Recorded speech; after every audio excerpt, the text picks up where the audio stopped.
monsieur, bonsoir. Il est 19h, voici les titres.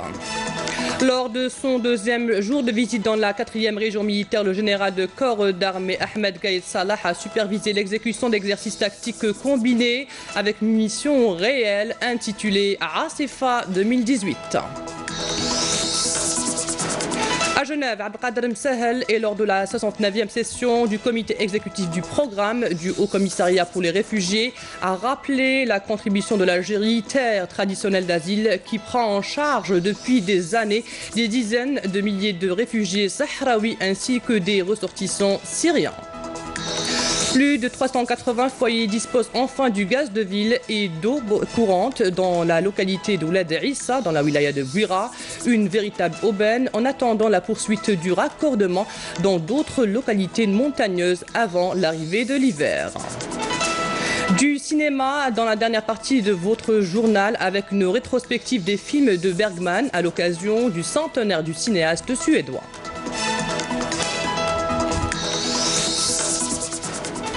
Tout d'abord, le président de la République Abdelaziz Bouteflika a fait part à son homologue chinois Xi Jinping de sa satisfaction quant au progrès réalisé par les deux pays depuis l'établissement du partenariat stratégique global, réitérant à ce propos son optimisme des perspectives ouvertes aux deux pays dans le domaine du partenariat et de l'investissement. Dans son message adressé au président chinois à l'occasion de la célébration du 69e anniversaire de la fondation de République populaire de Chine, le président de la République a salué à cette occasion les excellentes relations qui unissent de longue date nos deux pays. Le président Bouteflika a réitéré son souci d'aller de l'avant dans le processus de consolidation des relations qui unissent l'Algérie à la Chine, soulignant sa disponibilité totale à poursuivre les engagements communs pour la promotion de la coopération sud-sud, à œuvrer pour l'établissement de rapports mondiaux plus justes, égalitaire, équitable et équilibré entre les pays développés et les pays en développement. Le président de la République Abdelaziz Bouteflika a également adressé un message de félicitations à son homologue nigérien Muhammadu Buhari à l'occasion de la célébration de la fête nationale de son pays. Un message dans lequel il lui a exprimé sa disponibilité à ne ménager aucun effort pour la poursuite de notre action commune pour la réalisation des objectifs de paix, de stabilité et de développement au sein de notre continent. Autre message de félicitations du président de la République Abdelaziz Bouteflika adressé à son homologue chypriote Nikos Anastasiades à l'occasion de la célébration de la fête nationale de son pays, dans lequel il lui a réaffirmé son attachement à la poursuite de la promotion des liens d'amitié et de coopération au bénéfice des deux pays. Le président de la République Abdelaziz Bouteflika a adressé un message de félicitations au président de la République du Botswana, Mokgweetsi Masisi, à l'occasion de la fête nationale de son pays. Le chef de l'État a relevé dans son message avec satisfaction la qualité des liens traditionnels d'amitié et de solidarité qui unissent l'Algérie et le Botswana, réitérant sa ferme volonté d'œuvrer avec son homologue botswanais au raffermissement et à la diversification de la coopération bilatérale dans l'intérêt des deux pays. Le président de la République Abdelaziz Bouteflika a désigné le président du Conseil de la Nation Abdelkader Ben Salah pour le représenter demain mardi à Conakry à la cérémonie de célébration du 60e anniversaire de l'indépendance de la Guinée. Lors de son deuxième jour de visite dans la 4e région militaire, le général de corps d'armée Ahmed Gaïd Salah, vice-ministre de la Défense nationale, chef d'état-major de l'armée nationale populaire, a supervisé l'exécution d'exercices tactiques combinés avec munitions réelles intitulés Asifa 2018. Admedjid Belkassi. À l'entame, le général de corps d'armée a suivi en compagnie du général-major Hassan Al-Emia, commandant de la 4e région militaire, un exposé donné par le directeur de l'exercice portant sur le plan et les étapes de son déroulement.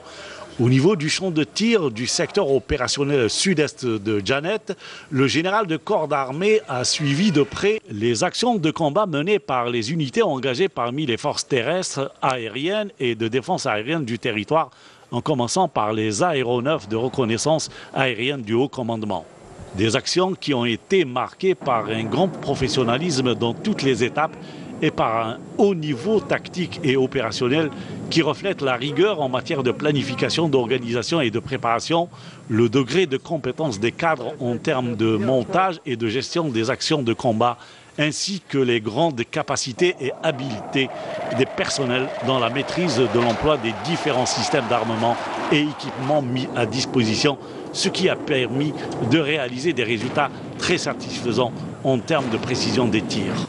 Cet exercice tactique exécuté avec munitions réelles sur le thème premier sous-groupement tactique en marche avec l'éventualité de déclenchement d'un combat de rencontre et auquel ont participé les unités organiques relevant du secteur opérationnel sud-est de Janet vise à évaluer la disposition des unités du corps de bataille à dissuader toute menace et à montrer l'efficacité des aptitudes au combat et de puissance de feu des systèmes et des équipements de combat modernes, ainsi qu'à mettre la lumière sur la ferme interopérabilité entre les différentes catégories des forces lors de l'exécution des diverses missions de combat.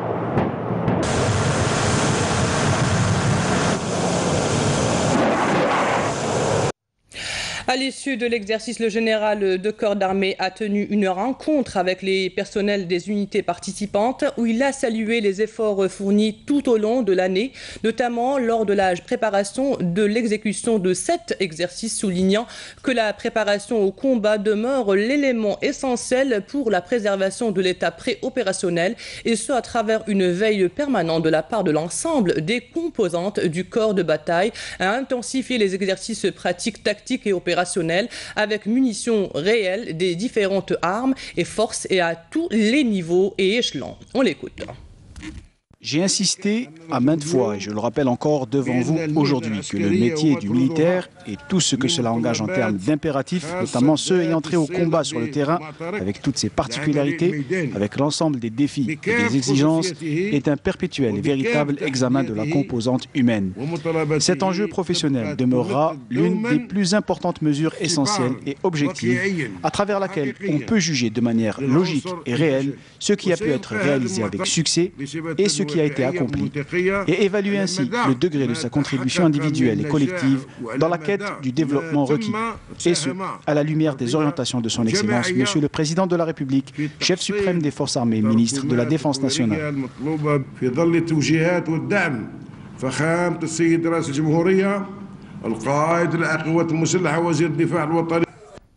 À l'issue de la rencontre, le général de corps d'armée a écouté les interventions et les préoccupations des cadres et ses personnels du secteur qui ont renouvelé leur engagement à demeurer jour et nuit les gardiens et les défenseurs dévoués de chaque parcelle des frontières de notre pays, l'Algérie.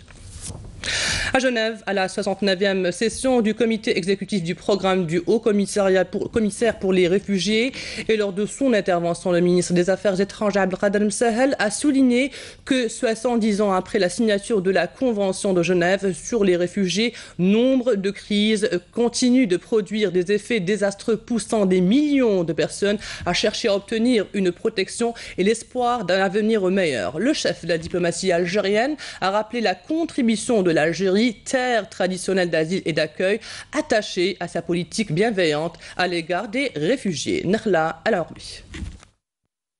À Genève, le ministre des Affaires étrangères a plaidé pour un engagement renouvelé en faveur de la prévention et de la résolution des conflits dans le respect du droit international. Abdelkader Msahel a affirmé que les inquiétudes des pays d'accueil des réfugiés doivent être prises en compte lors de cette session. Il a d'autre part indiqué que les solutions durables, devenant de plus en plus hors de portée, ont induit l'évolution exponentielle du nombre de personnes relevant du mandat du HCR. 70 ans après la signature de la Convention de Genève sur les réfugiés, nombre de crises continuent de produire des effets désastreux, poussant des millions de personnes à chercher à obtenir une protection et l'espoir d'un avenir meilleur. Les statistiques traduisent une réalité peu encourageante. L'enlisement des conflits en Afrique, au Proche et Moyen-Orient et en Asie, est à l'origine de situations qui nous interpellent, où les victimes attendent des actions fortes, faites d'engagements crédibles pour des solutions durables. L'Algérie, en tant que terre d'asile, reste attachée à sa politique bienveillante à l'égard des réfugiés et des personnes déplacées présents sur son territoire, et que cela procède d'une profonde conviction forgée tout au long de son histoire. Depuis plus de 4 décennies, l'Algérie accueille des dizaines de milliers de réfugiés sahraouis et prend en charge l'essentiel de l'assistance et de la protection auxquels ils ouvrent droit en tant que réfugiés reconnus par les Nations Unies. L'Algérie accueille également des réfugiés et des migrants issus d'autres pays, fuyant les conflits et l'instabilité. Le chef de la diplomatie algérienne s'est d'autre part entretenu avec le haut-commissaire des Nations Unies pour les réfugiés, Filippo Grandi.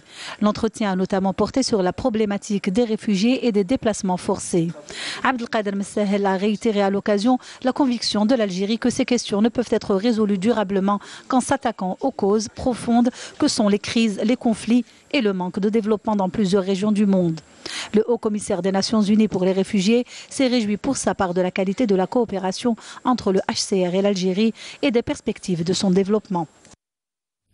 À Marrakech, lors de son intervention aux travaux du 11e congrès arabe de l'énergie organisé par l'Organisation des pays arabes exportateurs de pétrole, le ministre de l'énergie Mustapha Guitouni a salué la qualité du dialogue et des échanges entre les pays arabes exportateurs de pétrole. Ce congrès est devenu effectivement un événement important au niveau régional et international, un espace exceptionnel pour le dialogue, les concertations, les échanges d'idées et d'expériences et une occasion pour examiner les nouvelles opportunités de coopération entre les pays arabes, a souligné Mustapha Guitouni. Au Kenya, le ministre du Tourisme et de l'Artisanat Abdelkader Ben Messaoud prend part à la première session ordinaire de la sous-commission des ministres du Tourisme de l'Union africaine, relevant du comité technique spécialisé en charge du transport des infrastructures interrégionales et transcontinentales, l'énergie et le tourisme. Cette session tend à relever les principaux défis auxquels fait face l'industrie du tourisme en Afrique dans l'objectif de mettre en place des stratégies appropriées en accord avec les agendas de l'Union africaine à l'horizon 2063. Comme annoncé hier, une baisse de près de 75% du déficit commercial était enregistrée sur les 8 premiers mois de l'année 2018. Les exportations ont assuré la couverture des importations à hauteur de 93% contre 74% à la même période de l'année précédente 2017. Voici les explications avec Emel Isseridir. Pour les 8 premiers mois de 2018, les importations de l'Algérie ont connu une légère baisse estimée à un peu plus de 30,300 milliards de dollars par rapport à la même période de 2017. Grâce notamment aux mesures mises en œuvre par l'État pour réduire la facture des importations. Du côté des importations, nous avons tout fait pour que les importations n'augmentent pas. Et chose a été faite. Ces importations sont en train de diminuer d'une manière tendancielle. Ils ont diminué en 2015 de 7 milliards, en 2016 de 4 milliards, en 2017 ils ont diminué également de 1 milliard et nous comptons les faire diminuer également en 2018 de pratiquement 1 milliard de dollars. Et je pense qu'à partir de l'année 2018, ce déficit commercial va enregistrer une baisse record. On le prévoit aux alentours de 3 milliards de dollars. Ceci est dû bien évidemment à l'amélioration pas très importante des prix des hydrocarbures qui vont être pratiquement, Inch'Allah, 39 milliards de dollars. Mais également, nous attendons une hausse record, jamais enregistrée en Algérie concernant les exportations hors hydrocarbures qui, je suis convaincu, qui vont atteindre 3 milliards de dollars. Justement, en matière d'exportation hors hydrocarbures, l'Algérie a enregistré une tendance haussière. Et quand on voit les chiffres actuels, 2017-2018, nous nous apercevons qu'il y a eu quelque chose qui a bougé dans l'économie algérienne. Alors, ce 80 ou 79% de part des hydrocarbures, appelés communément dérivés des hydrocarbures, aujourd'hui, elle est arrivée à 69%. On a gagné à partir de la chute des prix des hydrocarbures, c'est-à-dire deuxième semestre 2014, 10 points. Une partie est allée au domaine de l'agriculture. Aujourd'hui, on enregistre quand même des exportations assez importantes dans le domaine de l'agriculture. On a aussi des produits innovants, comme j'ai le plaisir de les citer, ces 3 produits qui sont des produits qui vont enregistrer dans les années à venir des chiffres nettement plus importants. Il s'agit du ciment, 12 millions de dollars. Il s'agit également de l'acier et du fer par le complexe Hadja, 13 millions de dollars. Et également, il s'agit des produits électroniques, électroménagers, des portables, qui, il n'y a pas très longtemps, on les importait et qui coûtaient le khazina, qui coûtaient au trésor public plus d'1 milliard de dollars. Aujourd'hui, alhamdoulilah, nous sommes en train d'inverser la tendance. Les produits qui étaient auparavant importés, aujourd'hui, on est en train de les exporter et vers des destinations, on n'a pas à en rougir, hein, en Espagne, en France, on espère d'ici peu sur le marché américain. Diversifier l'économie nationale et investir en force les marchés internationaux devient aujourd'hui une priorité pour sortir de la dépendance aux hydrocarbures. C'était donc un reportage de Amal Issiridir. Et puis sachez que les prix du pétrole montaient ce lundi en cours d'échange européen. Vers midi, le baril de Brent en mer était pour livraison en décembre prochain, dont c'était le premier jour d'utilisation comme contrat de référence, valait 83,22 $ sur l'intercontinental Exchange de Londres, en hausse de 49 cents par rapport à la clôture de vendredi dernier. Agriculture, le premier responsable du secteur, Abdelkader Bouazgui, a mis l'accent ce lundi depuis El-Oued sur la nécessité de moderniser les mécanismes de vulgarisation agricole, d'assistance et de consulting pour le développement du secteur dans le pays, et ce afin d'atteindre une complémentarité globale du fait que ces facteurs constituent des piliers fondamentaux du développement socio-économique, a affirmé Bouazgui lors des festivités de la 25e édition de la Journée nationale de la vulgarisation agricole. Direction la wilaya de Bouira, où une intense campagne de raccordement au gaz et à l'eau est en cours. Plus de 380 maisons profitent enfin du gaz de ville et de l'eau courante. Un véritable soulagement pour les habitants de la localité de Ouled Aïssa, située en zone montagneuse et qui pluie souvent enneigée en hiver. D'autres localités sont en attente et espèrent être raccordées avant le début de l'hiver, comme nous le dit Naïm Aloualish dans ce reportage. Regardez. Pas moins de 384 foyers près de Ouled Aïssa à Bouira sont désormais doublement raccordés au gaz et à l'eau. Le soulagement de cette contrée enclavée est si intense que les chaumières ont rangé leurs vieilles bonbonnes pour des ustensiles modernes et plus adaptés.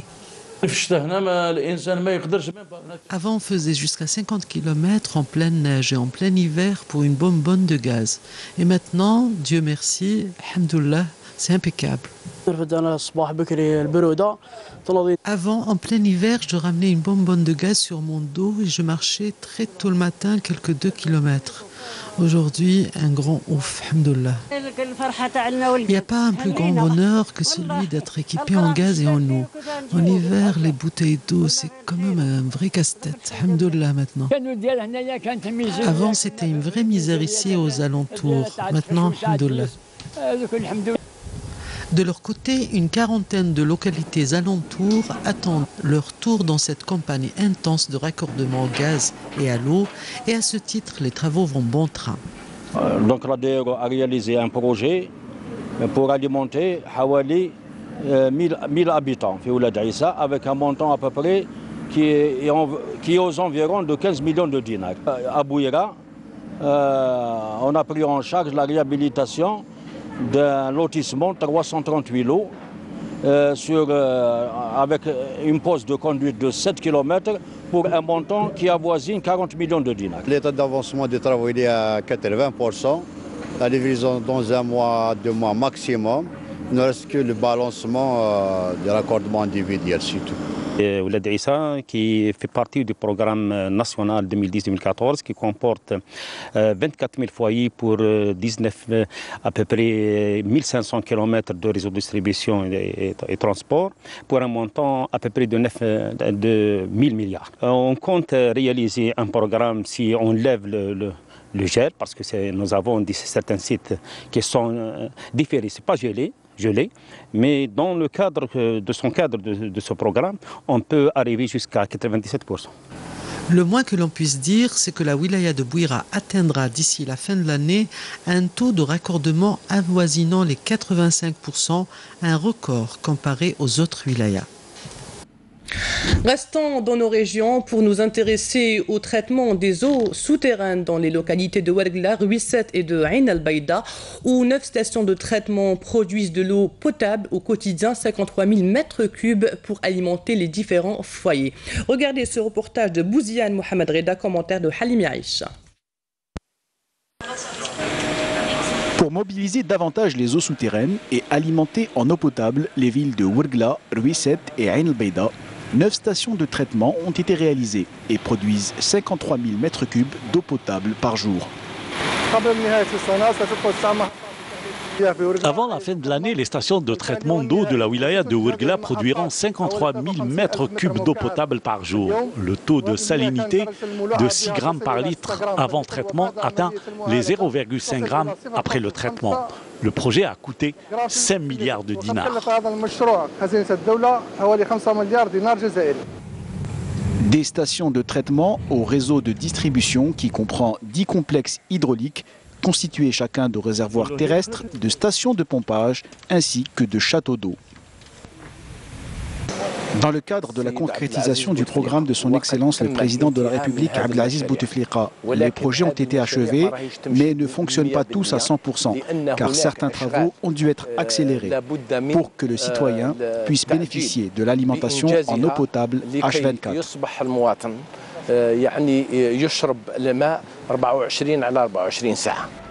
Pour remédier aux fuites d'eau, un programme urgent de 100 milliards de centimes a été débloqué afin de renouveler le réseau d'alimentation en eau potable. Le taux d'avancement des travaux atteint les 85%.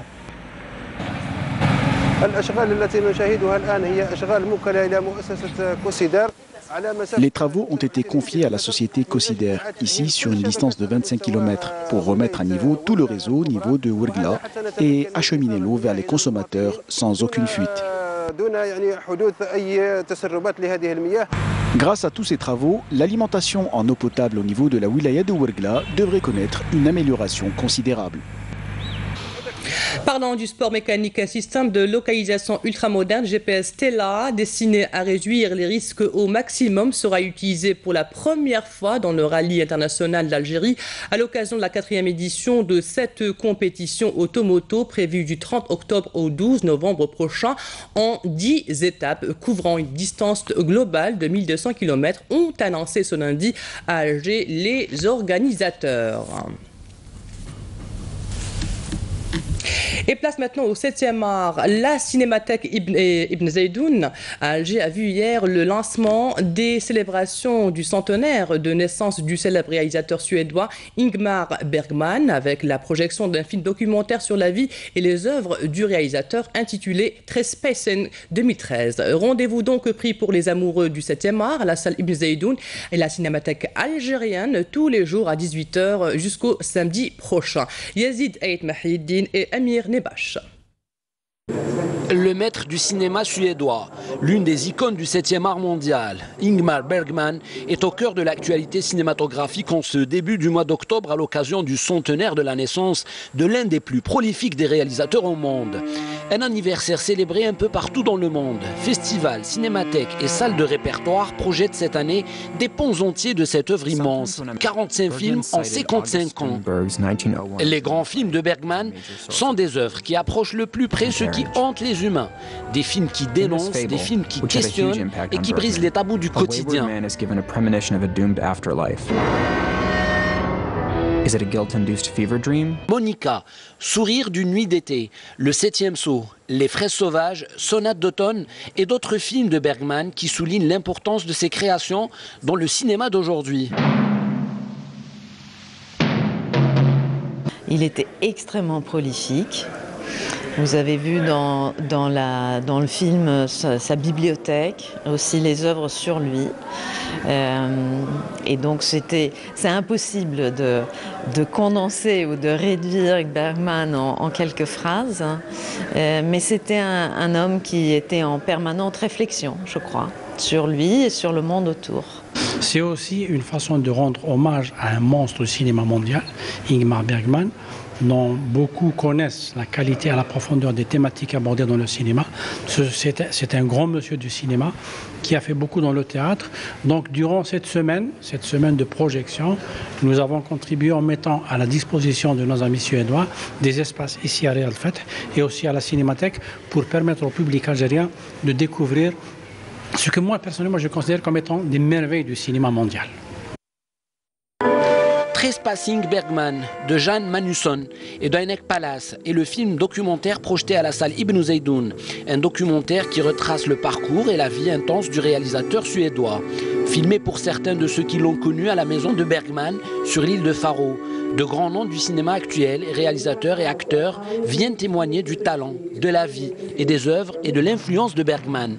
Le réalisateur suédois Thomas Alfredson, l'acteur Robert De Niro, Martin Scorsese, les réalisateurs Wes Anderson et Alexander Payne et d'autres sommités du cinéma mondial convergent sur l'originalité et la particularité d'un regard cinématographique tant essentiel pour l'humanité. Et voici maintenant le rappel des titres. Lors de son deuxième jour de visite dans la 4e région militaire, le général de corps d'armée Ahmed Gaïd Salah a supervisé l'exécution d'exercices tactiques combinés avec mission réelle intitulée Asifa 2018. À Genève, Abdelkader Msahel et lors de la 69e session du comité exécutif du programme du Haut Commissariat pour les réfugiés a rappelé la contribution de l'Algérie, terre traditionnelle d'asile, qui prend en charge depuis des années des dizaines de milliers de réfugiés sahraouis ainsi que des ressortissants syriens. Plus de 380 foyers disposent enfin du gaz de ville et de l'eau courante dans la localité de Ouled Issa, dans la wilaya de Bouira, une véritable aubaine, en attendant la poursuite du raccordement dans d'autres localités montagneuses avant l'arrivée de l'hiver. Du cinéma dans la dernière partie de votre journal avec une rétrospective des films de Bergman à l'occasion du centenaire du cinéaste suédois. Et c'est la fin de cette édition préparée par la rédaction de Canal Algérie. Merci à vous de l'avoir suivi. L'information continue sur notre site entv.dz, sur YouTube ou sur notre page Facebook. Demain, vous retrouverez Fali Lassari à midi. Quant à moi, j'aurai le plaisir de vous retrouver à 19h. Bonne soirée. Au revoir.